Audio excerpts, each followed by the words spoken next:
सहनाववतु सहनौ भुनक्तु सह वीर्यं करवावहै तेजस्विनावधीतमस्तु मा विद्विषावहै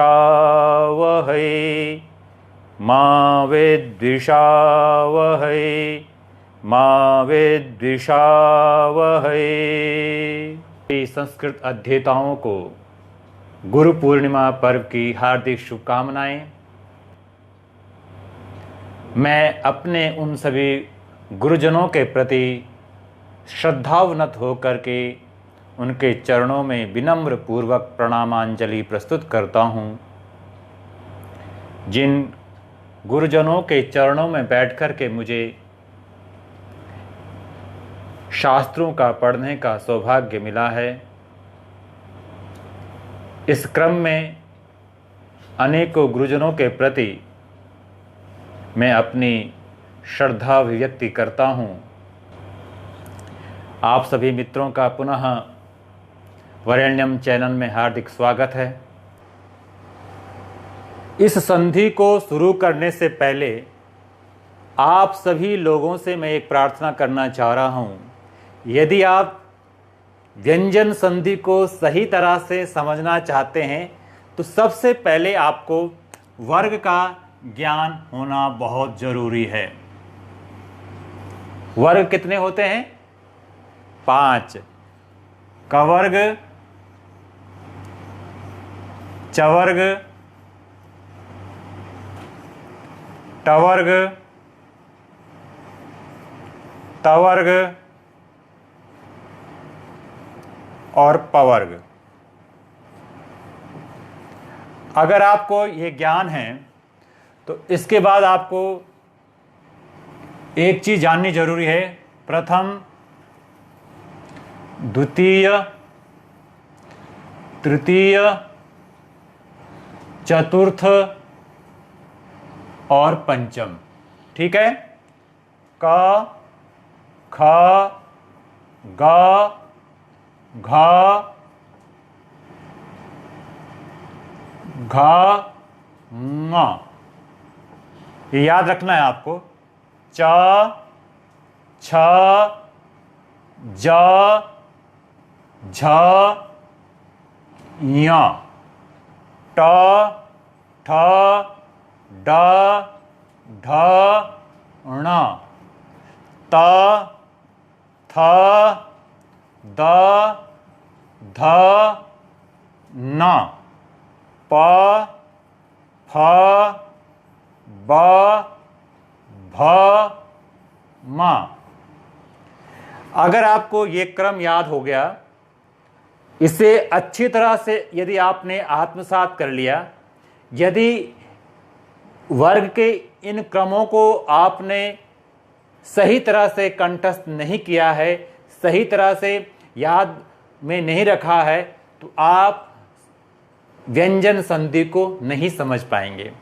व्यंजन संधि के समझने के लिए ये पूरा चार्ट आपके दिमाग में, मस्तिष्क में अच्छी तरह से आ जाना चाहिए, अच्छी तरह से क्लियर हो जाना चाहिए। ठीक है? इसके बिना हम जस्त्व संधि को समझा नहीं पाएंगे।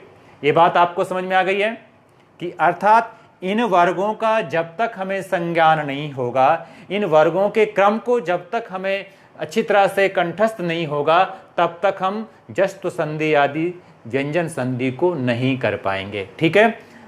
और ऊष्म वर्ण, ऊष्म कहें, ये भी आपको याद होने चाहिए दोबारा से। इसीलिए वर्णमाला में ये सब चीजें कंठस्थ कराई जाती है। अंतस्थ,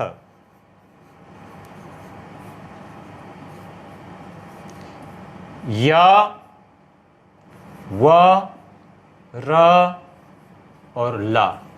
ये चीजें आप याद कर लीजिए, अच्छी तरह से दिल में, अच्छी तरह से अपने दिमाग में रख लीजिए। उसके बाद ही हम व्यंजन संधि को समझ सकते हैं। ये पहली शर्त है, पहली भूमिका। आपको इन वर्ग का क्रम आपको याद में रखना है। इसे ऊष्म कहते हैं, इसे अंतस्थ कहते हैं। ठीक है? बात समझ में आ गई। अब हम आते हैं जश्त्व संधि पे, इसको नोट डाउन कर लीजिए, बिना इसके हम आगे संधि नहीं समझ पाएंगे।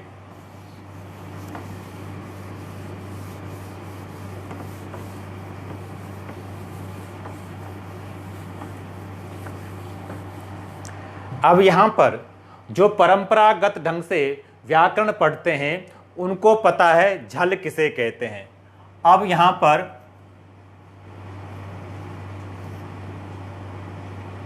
झल, अब झल का मतलब यहां पर जो सीबीएसई पैटर्न से पढ़ रहे हैं उनको झल समझना है तो किसी भी वर्ग का प्रथम, द्वितीय, तृतीय और चतुर्थ, प्रथम, द्वितीय, तृतीय, चतुर्थ और ऊष्म वर्ण को क्या बोलते हैं? झल। तो जो परंपरागत ढंग से पढ़ रहे हैं उनको झल प्रत्याहार मालूम है, लेकिन जो सीबीएसई पैटर्न से पढ़ रहे हैं उनको झल की अपेक्षा प्रथम, द्वितीय, तृतीय, चतुर्थ किसी भी वर्ग का प्रथम, द्वितीय, तृतीय, चतुर्थ, पहला, दूसरा, तीसरा, चौथा ऊष्म वर्ण और परे, जो परंपरागत ढंग से पढ़ रहे हैं उनको पता है कि अंत का अर्थ होता है पदांत, शब्द के अंत में, ठीक है। और वो शब्द का अंत क्या होता है? जिसके रूप चलते हों, क्या धातु रूप चलते हों या शब्द रूप चलते हैं। लेकिन हमें कोशिश करनी है कि जिन बच्चों ने 9th 10th में व्याकरण लिया है उन्हें हम कैसे सरलता से व्याकरण समझाएं। तो उनके लिए है कि कोई शब्द जिसका अंत किसी वर्ग के पहले, दूसरे, तीसरे, चौथे से हो रहा हो, ठीक है, या फिर अंत में ऊष्म वर्ण हो और उसके बाद में कोई भी स्वर परे हो। क्या कहा मैंने? कोई भी स्वर परे हो, या फिर किसी भी वर्ग का तीसरा, चौथा, पांचवा य, व, र, ला और हा हो। तीसरा, चौथा, पांचवा या, व, रा, ला हो, ठीक है। अगर कोई नया शब्द किसी स्वर से शुरू हो रहा हो, किसी वर्ग के तीसरे, चौथे, पांचवें से हो रहा हो, या फिर या, व, रा, ला हो, या फिर हा हो, तो इसको जो है क्या हो जाएगा? जश। जश का मतलब होता है तृतीय, किसी भी वर्ग का तृतीय। समझ में आया? अब समझ में आते हैं कि किसी पूर्व में किसी वर्ग का पहला, दूसरा, तीसरा, चौथा हो उसको उसी वर्ग का तीसरा हो जाएगा। अगर अंत में, अगर बाद में कोई शब्द शुरू हो रहा हो, किससे शुरू हो रहा हो? स्वर से शुरू हो रहा हो, तीसरे, चौथे, पांचवें वर्ग के वर्ण से शुरू हो रहा हो, या अंतस्थ या वाराला से या फिर हा से। इतनी बात समझ में आ गई। उदाहरण नोट डाउन कर लीजिए इसको।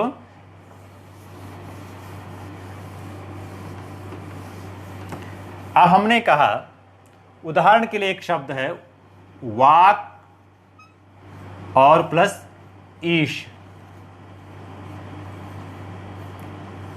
वाक अपने आप में संपूर्ण शब्द है, प्रथम व्यक्ति का एक वचन में बनता है। आपने रूप याद किए होंगे, वाक, वाग, वाचौ, वाचः, ठीक है।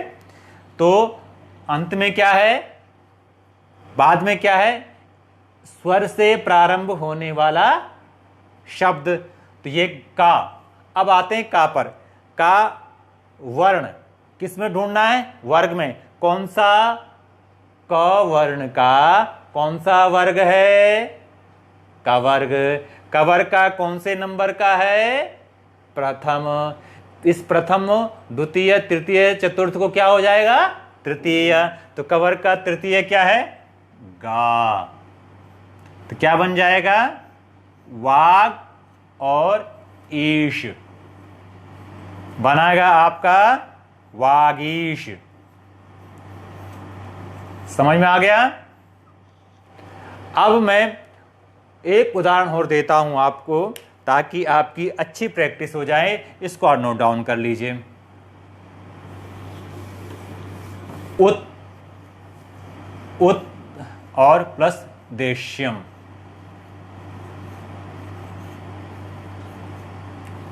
अब यहां ता वर्ण किस वर्ग का है? तवर्ग का। इस कौन से नंबर का है? प्रथम। इसको क्या होगा पूर्व वाले को? तृतीय। तृतीय में क्या बनेगा? द। इधर क्या उतरेगा? देश्यम।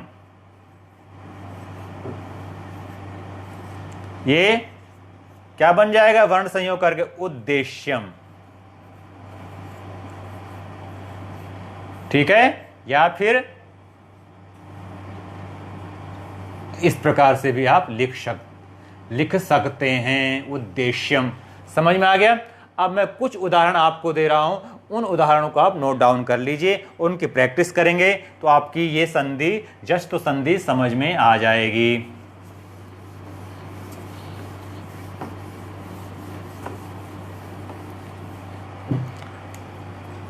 लिखिए, षट प्लस आनन।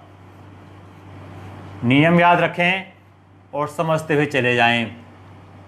अच प्लस अंत, सुप प्लस अंत। ठीक है। और दिक प्लस गज।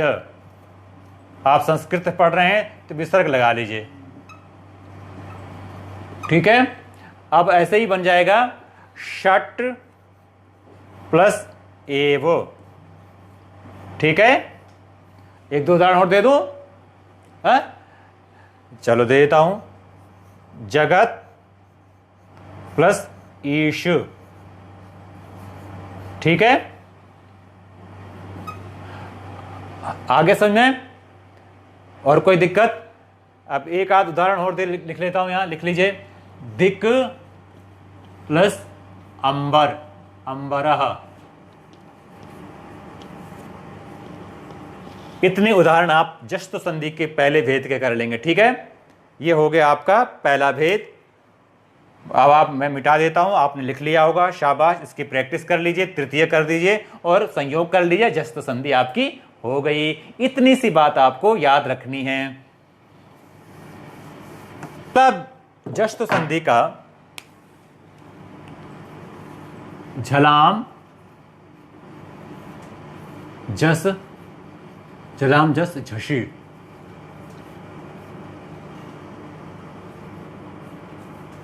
झलाम जश झसी, जश झसी।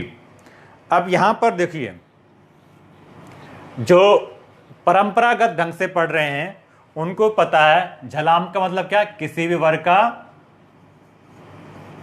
क्या मतलब? झल का मतलब क्या? किसी भी वर्ग का पहला, दूसरा, तीसरा, चौथा और ऊष्म वर्ण। ठीक है। और जश का मतलब है, जश झल का मतलब है किसी वर्ग का पहला, दूसरा, तीसरा, चौथा। और जश का मतलब है किसी वर्ग का तीसरा। ठीक है। और झश का मतलब है किसी वर्ग का तीसरा और चौथा। ठीक है। ये बात समझ में आ गई? अब मैं इसका नियम समझाता हूं आपको।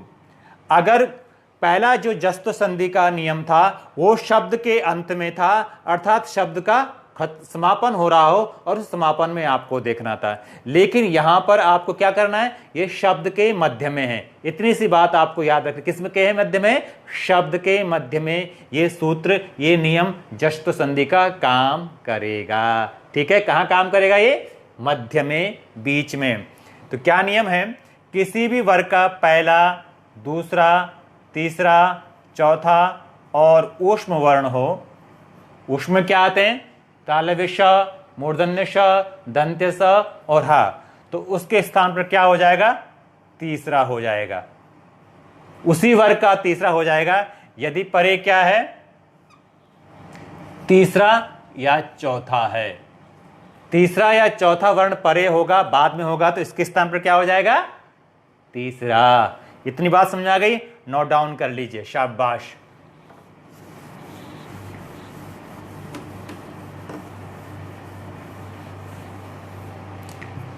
अगला इसका उदाहरण है, देखिए, दघ प्लस ध। अब परे क्या है, किसी वर्ग का तीसरा या चौथा। कौन से नंबर का है? तवर्ग का चौथे नंबर का है। ये कितने नंबर का है? घा किस वर्ग में आता है? क वर्ग में। कौन से नंबर का है? चौथा। क्या हो जाएगा इसको? तीसरा। तो क्या बन जाएगा इसको? गा। क्या बन जाएगा? और आप कर लीजिए, बन गया दग्धा। ठीक है, ऐसे ही इसको नोट डाउन कर लें।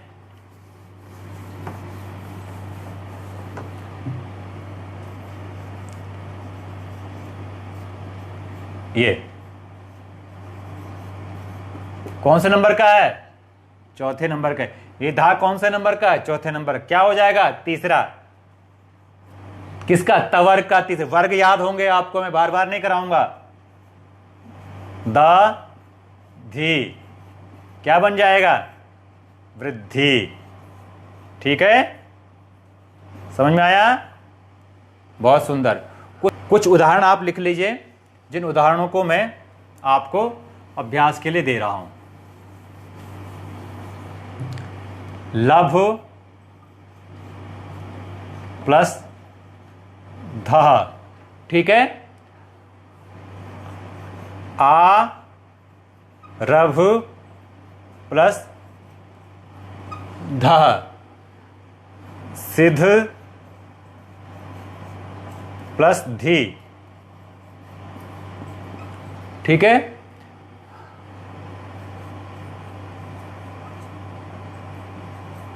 समृद्ध प्लस धी। ठीक है, शुभ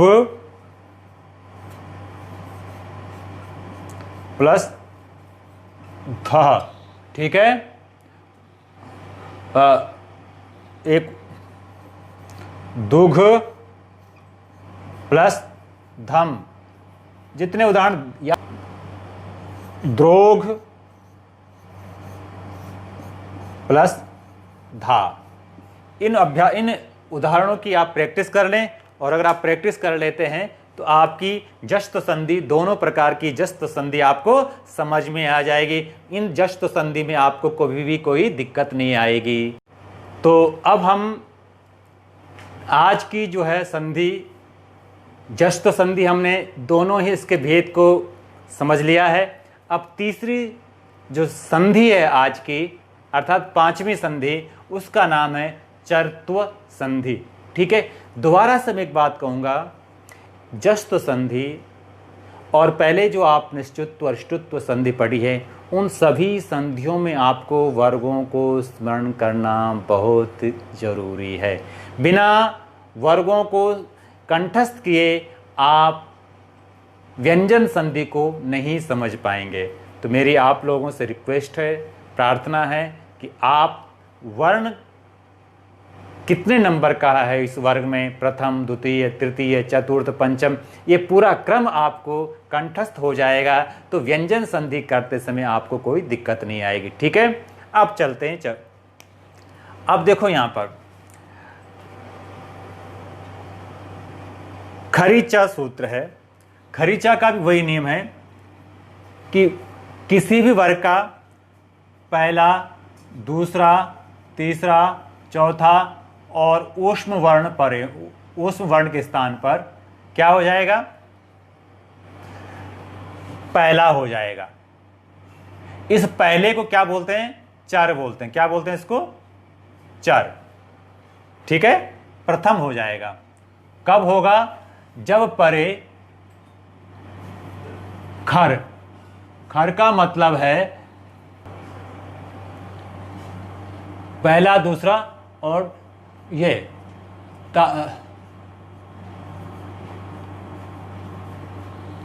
ठीक है, खर का मतलब है किसी वर्ग का पहला, दूसरा और तालव्य श, मूर्धन्य श और दंत्य स, इनमें से कोई भी वर्ण परे हो तो वर्ग के पहले, दूसरे, तीसरे, चौथे और ऊष्म वर्ण को क्या हो जाएगा? चर। चर का मतलब पहला।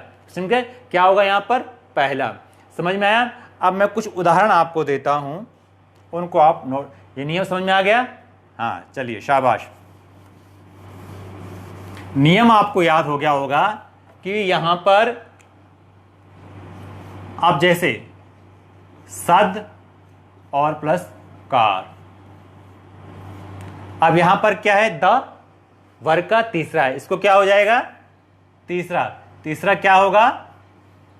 याद होगा, वर्ग आपको याद हो गया होगा। तो त वर्ग का तीसरा क्या है? दा। तो दा का क्या हो जाएगा? प्रथम। प्रथम क्या है? ता। परे क्या है? का। का कौन से नंबर पर आता है? पहला। तो सत, सत्कारः। ठीक है, समझ में आया? शाबाश। ठीक है, ऐसे ही कुछ और उदाहरण मैं देता हूं आपको, लिख लीजिएगा। अब हमने कहा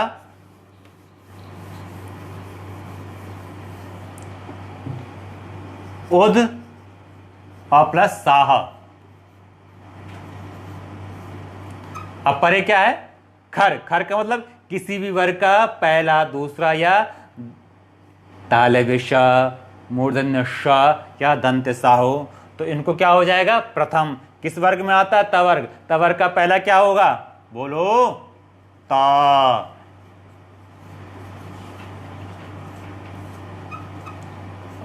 और ये बन गया आपका उत्साह। समझ में आ गया? ठीक है, कुछ उदाहरण दे दूं मैं आपको? शाबाश, कुछ उदाहरण देता हूं, उनको आप लिख लीजिए।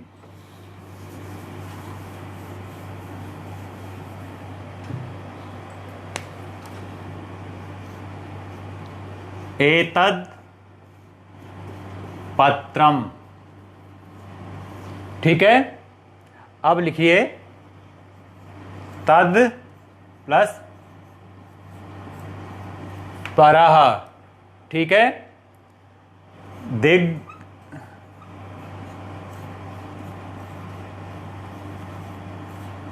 क्या हो गया? पालः। ठीक है, अब सुप प्लस टिप। ठीक है, ये आप इसकी प्रैक्टिस कर लीजिए और इस प्रकार से आपकी चर तो संधि संपन्न हो गई। ठीक है, अब अगली संधि पर हम चलेंगे। अगली संधि का नाम है अनुस्वार संधि। क्या संधि अगली? अनुस्वार। ठीक है, अनुस्वार संधि है और अनुस्वार संधि का सूत्र है मोनुस्वारः। ठीक है, क्या सूत्र नियम है? सूत्र क्या है? मोनुस्वारः। मोनुस्वारः को आपको करना है तो सबसे पहले आपको समझना पड़ेगा मां को अनुस्वार हो जाएगा। क्या हो जाएगा? मां को अनुस्वार हो जाएगा यदि परे कोई भी व्यंजन है तो। कोई भी व्यंजन तो मां को क्या हो जाएगा? बिंदु। नियम याद रखोगे? लिख लीजिए, आप ये नोट डाउन कर लीजिए। अब जैसे मैंने एक उदाहरण दिया, हरिम वंदे। ठीक है, अब परे क्या है? व्यंजन। मां को क्या हो जाएगा? अनुस्वार। अनुस्वार का मतलब बिंदु, और बन जाएगा आपका हरिम वंदे। ठीक, कार्यम प्लस कुरु तो क्या हो जाएगा? परे क्या है? व्यंजन, तो क्या हो जाएगा? मां को अनुस्वार, इधर कुरु, क्या बन जाएगा? कार्यम कुरु। ठीक है,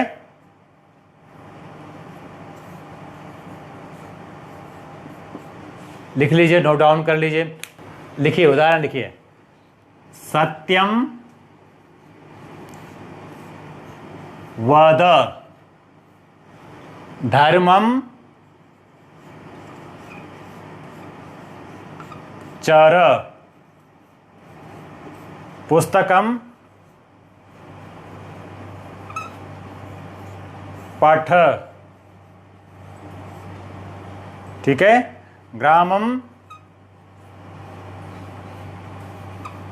गच्छ। इन उदाहरणों की आप प्रैक्टिस कर लेंगे, आपको समझ में आएगा। ठीक है, अगली अनुस्वार संधि का दूसरा भेद। ठीक है, ये एक बात ध्यान रखना, ये अनुस्वार संधि थी शब्द के अंत में। ठीक है, अर्थात शब्द के अंत में मां हो तो उस मां को अनुस्वार हो जाएगा यदि परे क्या हो, व्यंजन, और यदि परे स्वर होगा तो उस स्वर के साथ मां का वर्ण संयोग हो जाएगा। क्या हो जाएगा? वर्ण संयोग। ये आपको याद रखना है। अब दोबारा से अनुस्वार संधि का एक और भेद।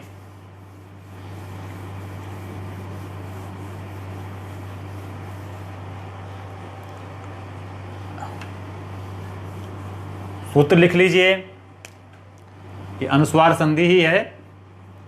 अनुस्वार संधि का पहला भेद मैंने करा दिया। दूसरा भेद,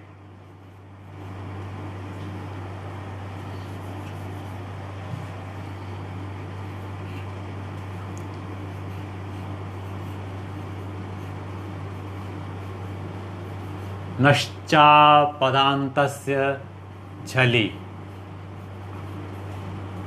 ठीक है, नश्चा पदान्तस्य झलि। ठीक है, अब इसके लिए आपको याद रखना होगा कि यहां पर दो चीज है, या तो ना हो पूर्व में और परे किसी वर्ग का पहला, दूसरा, तीसरा, चौथा और ऊष्म वर्ण हो तो इसको अनुस्वार हो जाएगा। ठीक है, ये याद रखना, क्या हो जाएगा? अनुस्वार हो जाएगा। ठीक है, अब यहां पर एक उदाहरण देता हूं मैं, ये लिख लीजिए।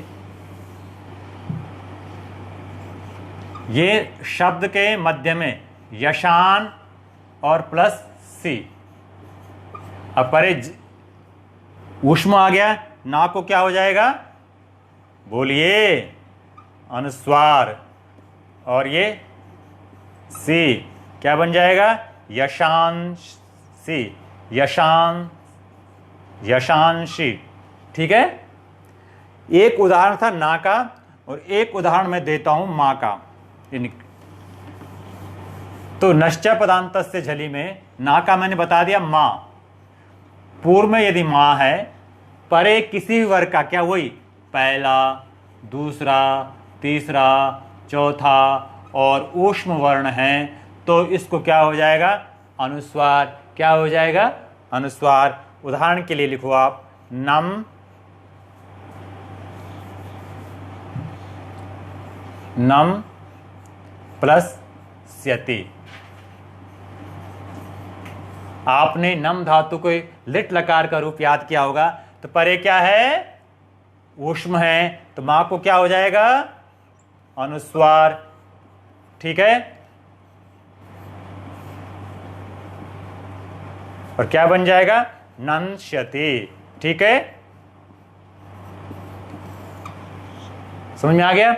अब मैं दो उदाहरण आपको करने के लिए देता हूं, तो इस प्रकार से आपकी अनुस्वार संधि संपूर्ण हो गई।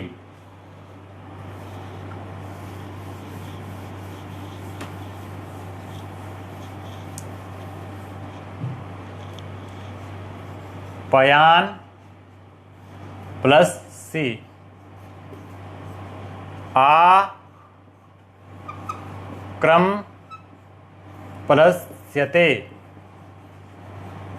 ठीक है, ये आप कर लेंगे तो आपका हो जाएगा अनुस्वार संधि का पूरा भेद। इनका अभ्यास कर लीजिए। धन्यवाद। अगली संधि जो है हमारी, उस संधि का नाम है पर सवर्ण संधि। ये पर सवर्ण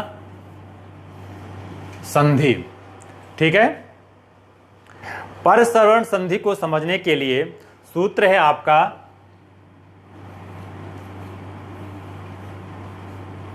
अनुस्वारस्य ययि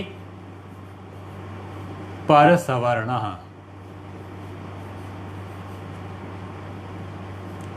नोट डाउन कर लीजिए सूत्र को। संधि का नाम क्या है? पर सवर्ण संधि। ठीक है, अब यहां पर एक बात जो आपको समझनी है, पर सवर्ण मतलब संधि नाम से ही आपको समझ में आ जाएगी। पर का सवर्ण, पर मतलब बाद वाले का सवर्ण होगा। किसका सवर्ण होगा? बाद वाले का। क्या हो जाएगा? पर सवर्ण। जैसे अब ध्यान रखना, यहां पर सवर्ण संधि में क्या होता है? अनुस्वार को पर सवर्ण होता है। पहले आपको याद होगा मां को क्या किया हमने? अनुस्वार।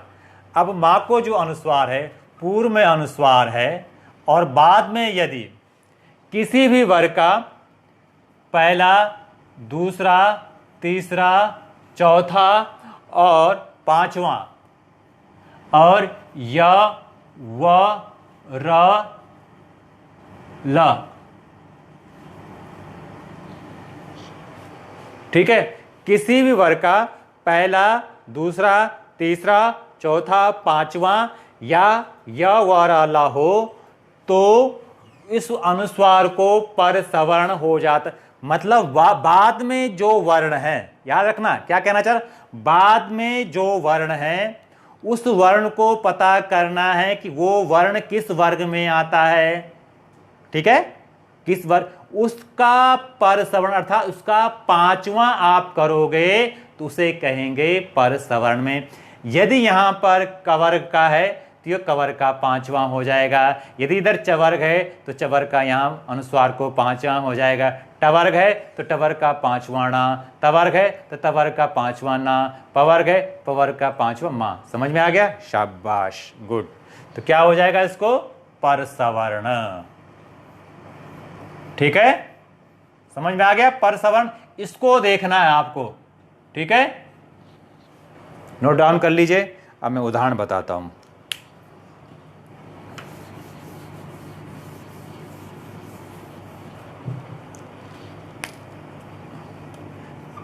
अम प्लस कितः।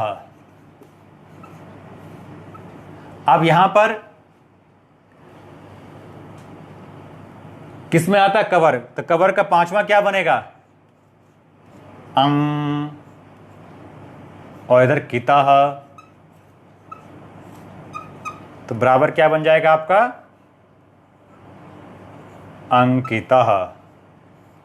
या फिर आप इसको ऐसे लिख सकते हो,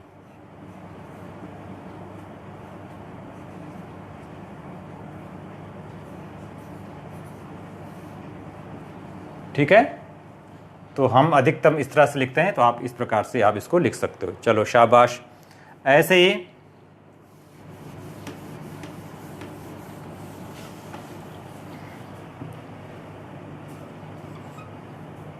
गुम प्लस फितः तो क्या हो जाएगा? पवर का पांचवा क्या बन जाएगा?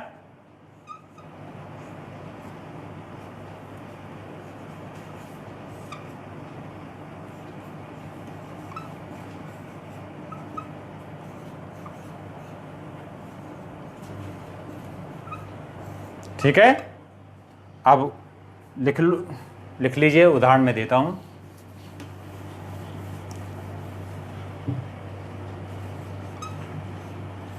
काम प्लस तः, कम प्लस ठः। ठीक है,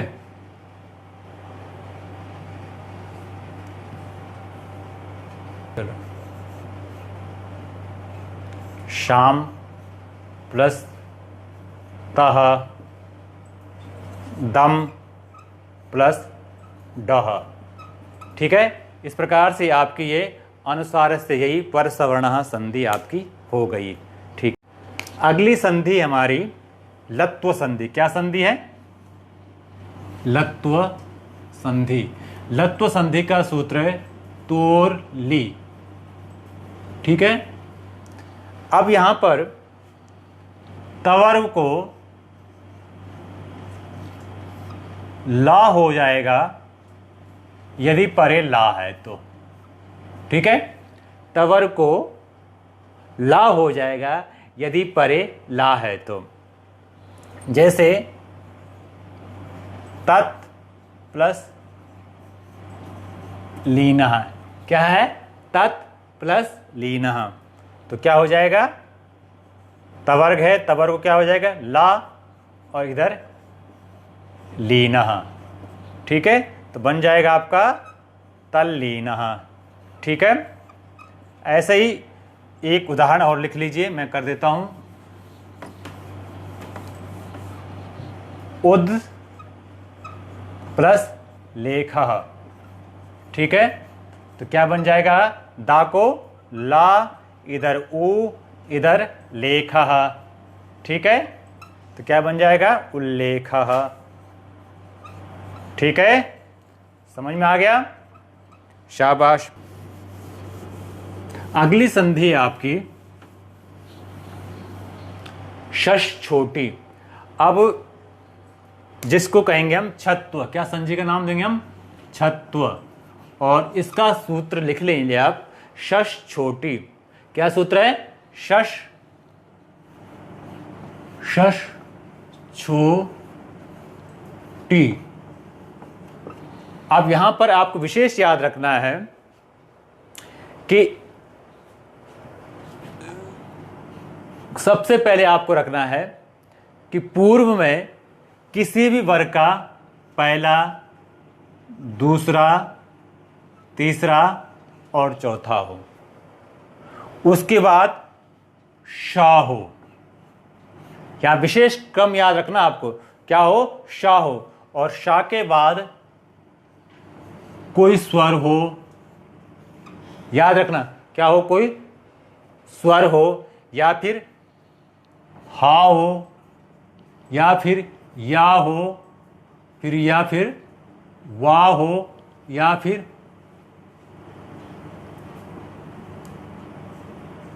रा हो।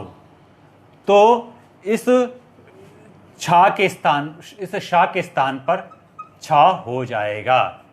ठीक है। एक क्रम आपको याद रखना है। अब सुनिए, जैसे ये नोट डाउन कर लीजिए। किसी वर्ग का पहला, दूसरा, तीसरा, चौथा, ये आपको कंठस्थ होना चाहिए। जैसे तत् शिवः। यहां ध्यान दीजिएगा, यहां पर आपको दो संधि करनी एक साथ में, जो आपने पहले कर लिए।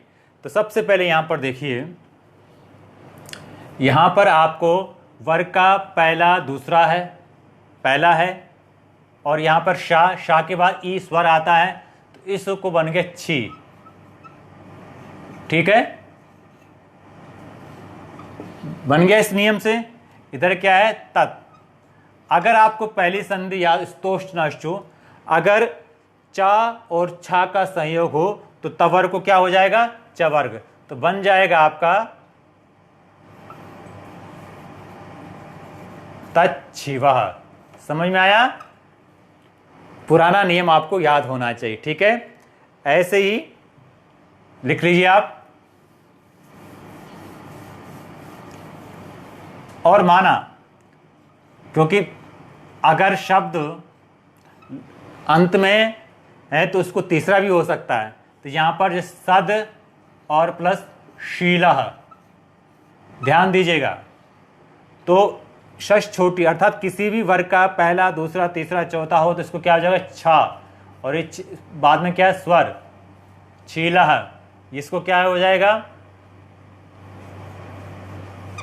वही किससे? स्तोष्ण सो जा। अभी हमने खरीचा, अभी हमने चर तो संधि पढ़ी थी। किसी वर्ग का पहला, दूसरा परे हो तो इसको क्या हो जाएगा? पहला। तो बन जाएगा सच्छीलः। ठीक है। लेकिन एक उदाहरण इसमें काम नहीं कर रहा था। तो तत् प्लस श्लोक के लिए एक वार्तिक बनी है, छत्वम ममीति वाच्यम। एक और आपको ये याद रखना पड़ेगा, छत्व ममीति वाच्यम। अब क्या था, अब इसका नियम यह है कि आपको पूर्व में किसी वर्ग का पहला, दूसरा, तीसरा, चौथा हो और बाद में क्या हो, शा हो, उस शा को छा हो जाएगा यदि क्या है, स्वर हो या फिर अंतस्थ य व र ल। ला भी आ गया है, पहले वाले नियम में ला नहीं था, अब क्या हो गया ला, तो भी उसको क्या हो जाएगा, शा को छा हो जाएगा। तो इसलिए एक उदाहरण आप मैं देता हूं, उसको आप समझ लीजिए। जैसे तत् प्लस श्लोक,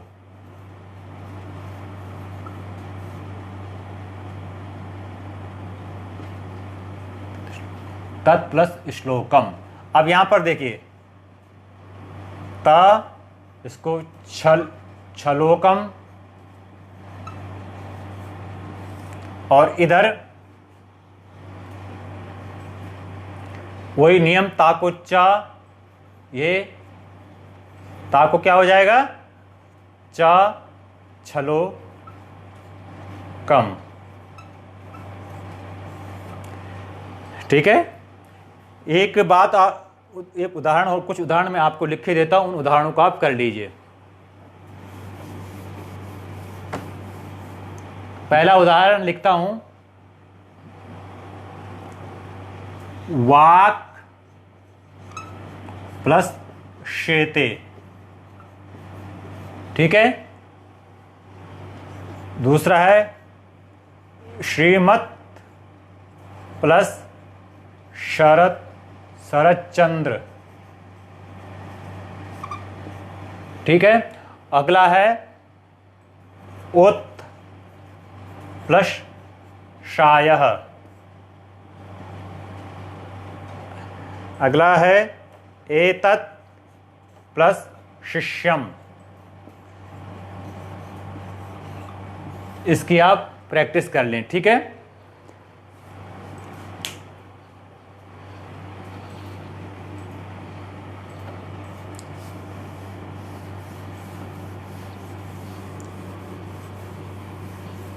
अगली संधि, जिस संधि का 10th में भी जरूरत पड़ती है, 9th 10th में जरूरत पड़ती है, और जो विशेष करके ट्रेडिशनल ढंग से उनको बीएड के एंट्रेंस में जरूरत पड़ती है, तो उस संधि का नाम है झयो हो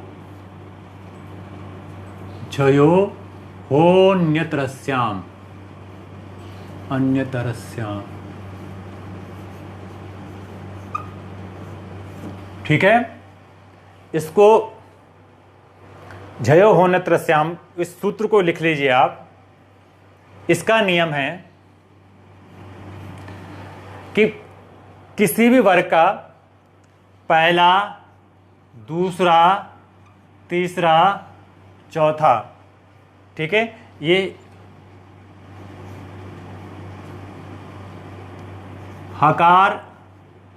हकारस्य चतुर्थः, ये आप इस संधि का नाम ये दे सकते हैं, हकारस्य चतुर्थः। अब किसी वर्ग का पहला, दूसरा, तीसरा, चौथा हो उस, और परे यदि हा है, क्या है, हा है, उस हा को ध्यान रखना है आपको, उस हा को पूर्व में जो वर्ण है उस वर्ण को किस वर्ग में है उस वर्ग का चौथा हो जाएगा। ठीक है, जैसे तद प्लस हितम, पूर्व में क्या है, तीसरा, परे क्या है, हा को क्या बन जाएगा, तवर का चौथा, क्या बन जाएगा, धितम। तो क्या लिखोगे आप, तद्धितम। ठीक है, समझ में आया? कुछ उदाहरण मैं और दे रहा हूं आपको, लिख लिया? हाँ,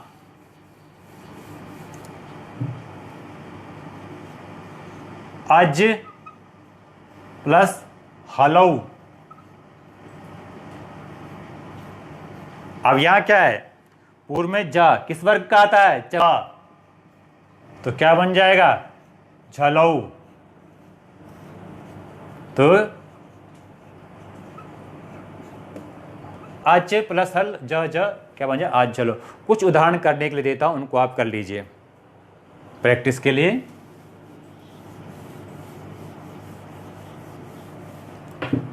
अब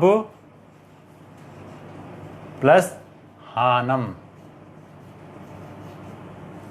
ठीक है? अब प्लस हानम। अब सोम सुध प्लस हसती, ठीक है? अगला उदाहरण लिख लीजिए, त्रिष्टुभ प्लस हसती। और एक उदाहरण और लिख सकते हैं आप, वाग प्लस हरि, ठीक है? इस प्रकार से आपकी ये अर्थात 10वीं संधि भी आपकी संपन्न हो गई है, ठीक है? 10वीं संधि, इसका अभ्यास कर लीजिए। चलिए, शाबाश।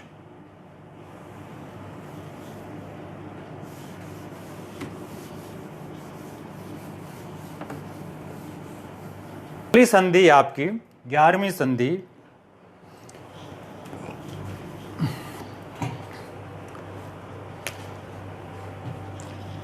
नमो ह्रस्वा दचि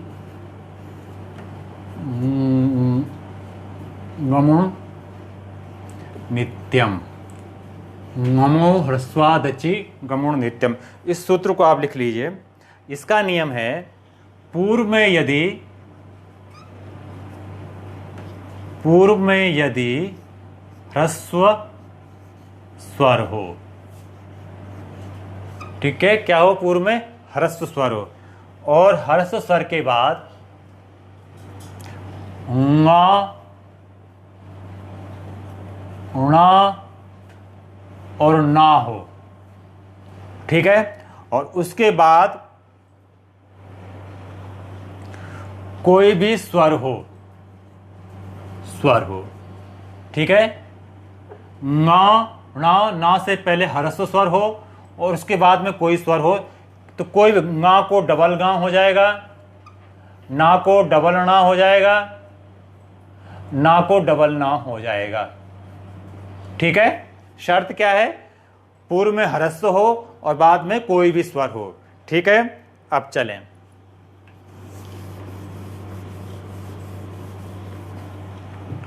जैसे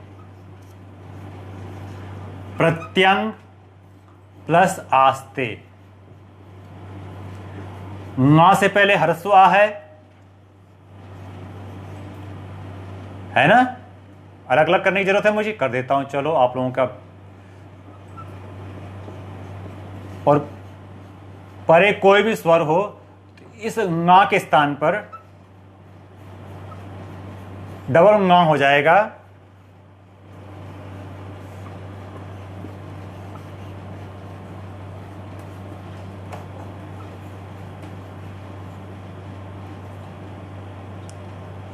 और वर्ण संयोग कर लीजिए, प्रत्यंगास्ते, ठीक है? ऐसे ही दूसरा उदाहरण,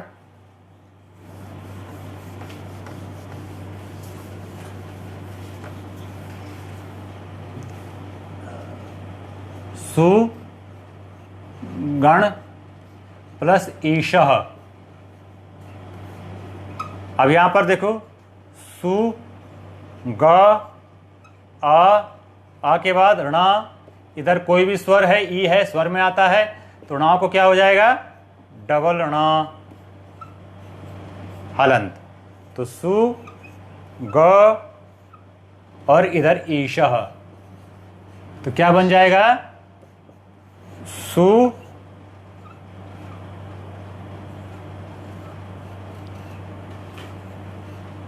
सुगणेशः। समझ में आया?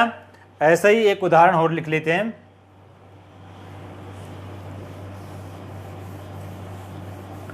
इसके ज्यादा प्रयोग आते हैं, जैसे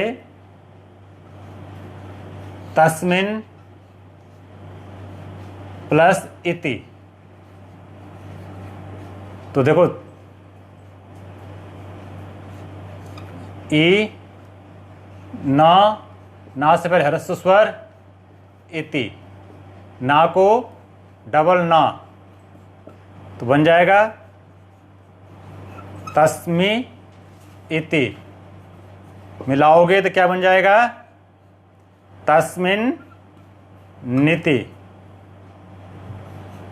ठीक है? इसके कुछ ना के कुछ उदाहरण मैं आपको दे देता हूँ, उसको आप गमो ह्रस्वादचि गमो नित्यम के लिए मैंने ना के कुछ उदाहरण आपके लिए लिखे हैं, इनको आप लिख लीजिए। सन प्लस अच्युतः, एतस्मिन् प्लस एव, और राजन प्लस इति, पठन प्लस अत्र। इन उदाहरणों की आप अच्छी तरह से प्रैक्टिस करें। जितना ज़्यादा आप इन उदाहरणों का अभ्यास करेंगे, उतना ही आपकी व्याकरण के प्रति जो आपको जटिलताएं अनुभूत होती हैं, वो जटिलता और कठिनता आपकी स्वतः समाप्त हो जाएंगी। आज हमारी संधि का जो सबसे अंत का भेद है वो हम करने जा रहे हैं, उसका नाम है नश्छब्य प्रशान। जो परंपरागत ढंग से व्याकरण पढ़ रहे हैं वे इस नश्छब्य प्रशान को अपनी नोटबुक में नोट डाउन कर लें, और जो सीबीएसई पैटर्न से संस्कृत पढ़ रहे हैं, सीबीएसई बोर्ड के जिनको एग्ज़ाम देने हैं, वो इसका नाम रख लें नस्य सकारः। ठीक है? अब संधि को समझना है हमें। संधि को समझने के लिए सबसे पहले हमने प्लस का चिन्ह लगाया, और पूर्व में हमने कहा ना। क्या है? ना। पूर्व में ना का अर्थ यहाँ पदांत, अर्थात शब्द के अंत में ना हो, और बाद में च, छ, ट, ठ, त और था, ये 6 वर्ण बाद में हो। लेकिन इन 6 वर्णों के बाद एक मुख्य शर्त है, वह है इन 6 वर्णों के बाद कोई भी स्वर हो, अथवा हा हो, अथवा अंतस्थ हो, अथवा पंचम वर्ण हो, वर्ग के पंचम वर्ण। ठीक है? इनमें से कोई भी हो, स्वर हो, हा हो, अंतस्थ हो, या व र ल, या फिर किसी भी वर्ग का 5वां वर्ण परे हो, तो उस ना के स्थान पर दंत्य सा हो जाएगा। हमें यहाँ पर ना को हमने डायरेक्ट सा कर लिया है, और सा से पहले जो स्वर होगा उसको अनुस्वार हो जाएगा, और ये वैसा का वैसा ही नीचे उतर जाएगा। इस नियम को आप पुनः अपनी नोटबुक में नोट डाउन कर लें। अब मैं कुछ उदाहरणों के द्वारा इस संधि को आपको समझाने जा रहा हूं, और मुझे उम्मीद है आपको ये संधि अच्छी तरह से समझ में आ जाएगी।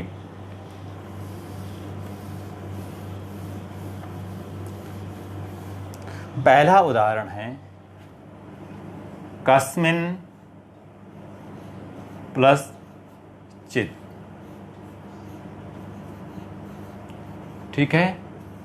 अब यहाँ पर आपको समझना होगा, शब्द के अंत में ना है, और उस ना के बाद जो हमने 6 वर्ण आपको गिनाए थे, च, छ, ट, ठ और त था, इनमें से कोई एक वर्ण यदि बाद में है, और उस वर्ण के बाद यदि कोई स्वर हो, या फिर हा हो, या फिर अंतस्थ हो, या फिर किसी भी वर्ग का 5वां वर्ण हो, तो उस ना के स्थान पर आपको क्या करना है? सा करना है। ठीक है? और ना से पहले क्या है, ई है, उस ई को आप अनुस्वार कर देंगे। ठीक है, ये आपका हो गया और इधर आपका वैसा का वैसा ही उतर जाएगा। ठीक है, अब आपको स्तोष्णाष्टु जो चवर का योग होने के कारण से दंत्य सा के स्थान पर आपका तालव्य शाह हो जाएगा, तो आपका बन जाएगा और यहाँ पुनः वैसा ही वैसा उतरेगा। ये आपने अनुस्वार कर दिया, ये चित, और आप पुनः कर दें कस्मिश्चित। ठीक है,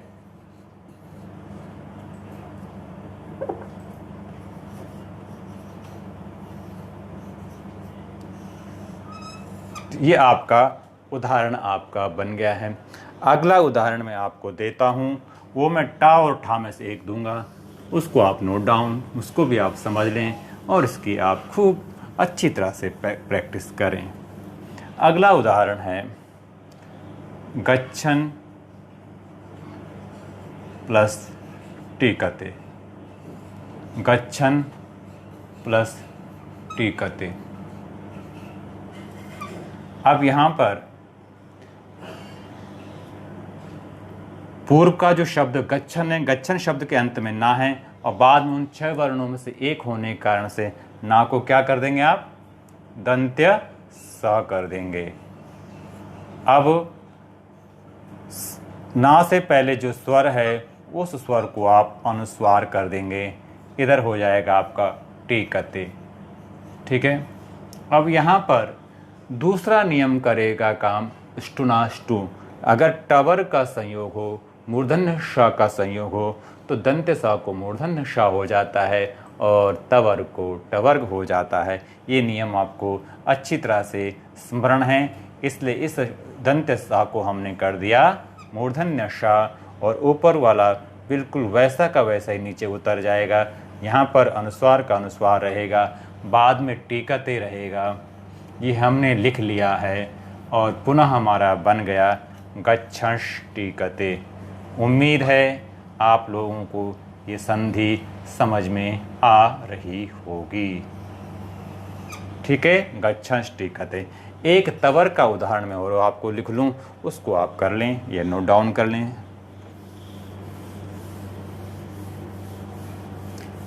अंतिम उदाहरण इस संधि का तस्मिन प्लस तथा। अब यहाँ पर देखिए तस्मिन पदांत है, शब्द के अंत में है, तो ना को आप क्या करेंगे, दंत्य स, और ना से पहले जो स्वर है उस स्वर को अर्थात ई को आप अनुस्वार कर देंगे, इधर तथा। अब यहाँ पर क्योंकि परे तवर्ग है, इसलिए दंत्य सा में कोई परिवर्तन नहीं आएगा, दंत्य सा में कोई चेंजिंग नहीं आएगी, इसलिए दंत्य सा वैसा का वैसा ही रहेगा। तो आपका बन जाएगा तस्मिंस तथा। ये आपको समझ में आ गया होगा। अब मैं कुछ उदाहरण आपको प्रैक्टिस के लिए देता हूँ, उनकी आप प्रैक्टिस करें। उनका जितना आप अभ्यास करेंगे उतना ही व्याकरण में आपकी, संस्कृत में आपकी गति अच्छी होती जाएगी। अब लिखिए आप उदाहरण को अभ्यास के लिए, धीमान प्लस च। ठीक है, तस्मिन प्लस तरौ। ठीक है, शारंगिन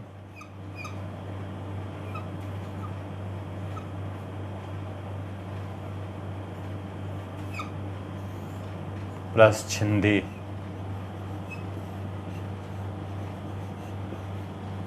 ठीक है, अब चक्रिन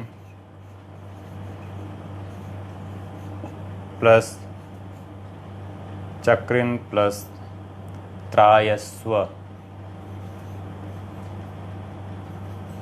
और हसन प्लस टी का ते।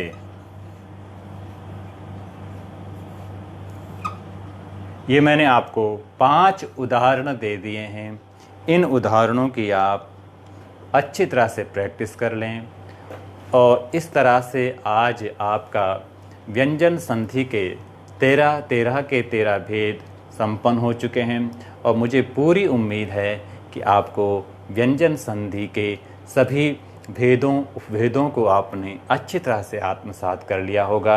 अब अगर आपको इस संस्कृत कक्षा में आनंद आ रहा है तो आप हमारे चैनल को सब्सक्राइब करें, शेयर करें, लाइक करें और कमेंट करें। पुनः आप सबके प्रति हृदय की गहराई से आभार, धन्यवाद, नमो नमः।